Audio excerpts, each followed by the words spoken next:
Matapos ang mga isinagawang executive session ng ICI sa mga inimbitahang resource persons kaugnay sa investigasyon ng flood control projects, ngayong araw ay naka-livestream na ito at napapanood na ng publiko. Yan ang ulat ni Rod Lagusad.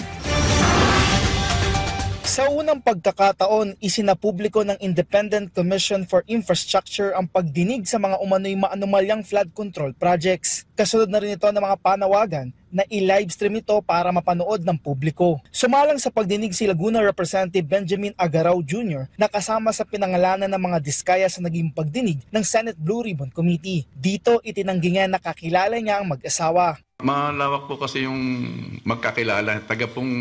Hindi ko po sila, kasi po pagka po personal kong kakilala, ay kabatian ko po o naging katropa ko po, naging kaibigan, ay hindi ko po talaga kilala ang diskaya. Naitanong din sa pagdinig kung may kakilala itong Alvin Mariano na kasama sa nabanggit na mga diskaya. Ayon kay ICI member Rogelio Singson, lumalabas na ito ang kausap ng mga diskaya. Ito umano ay kumakatawan sa mambabatas. Ayon kay Agaraw, kilala nito si Mariano na isaan niyang kontraktor. Doon po sa term ko, hindi ko po nakilala si Engineer Alvin Mariano, hindi ko po. Engineer pala siya. Ay contractor po yan na Justice. Hindi ko po kilala po yan na baka po nitong nakaraan. Nung sumasali na po sila. Kilala ko po si Alvin Mariano.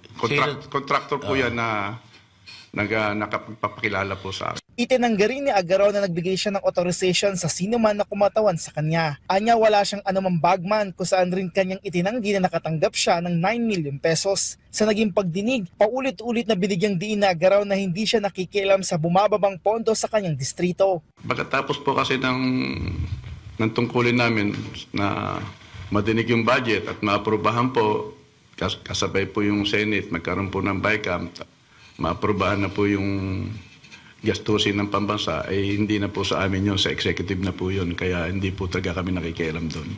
Git ni Agaraw, nakatuon lang siya sa mga proyekto sa kanyang lugar. Dagdag pa niya, hindi siya mambabatas mula 2022 hanggang 2025 kung saan anya siya nadadawi. Tumanggi naman si Agaraw na voluntaryong isurrender ang cellphone niya sa ICI.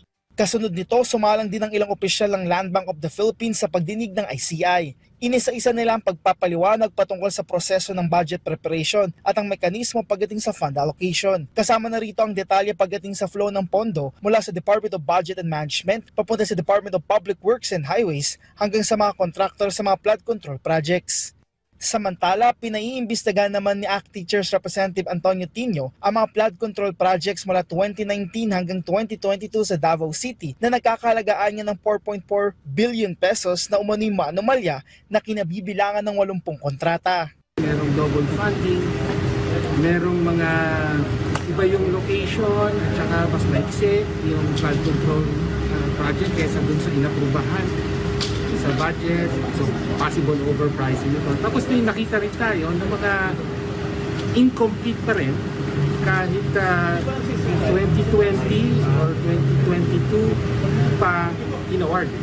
Bukod dito, nagtungo din sa ICI ang Land Transportation Office para paimbestiga ng Central Command Center ng ahensya na nagkakalaga ng 946 million pesos. Bulto-bulto ang dala nilang mga dokumento kung saan kasama sa kontrakto na naturang proyekto ang Sunwest Construction Development Corporation na pagmamay-ari ni dating Ako Bicol Representative Saldico. May mga dapat na cameras na dapat ilagay all over the Philippines. Wala po yung mga nangyaring yan. At saka hindi po siya, sa totoo lang, hindi po siya gumagana. Tsaka overpayment, may overpayment pa po ito na 26 million. Patuloy naman ang pagsilip ng LTO sa iba pang gusali nito na umano'y may anomalya kung saan Sunwest din ang kontraktor. Rod Lagusad para sa Pambansang TV sa Bagong Pilipinas.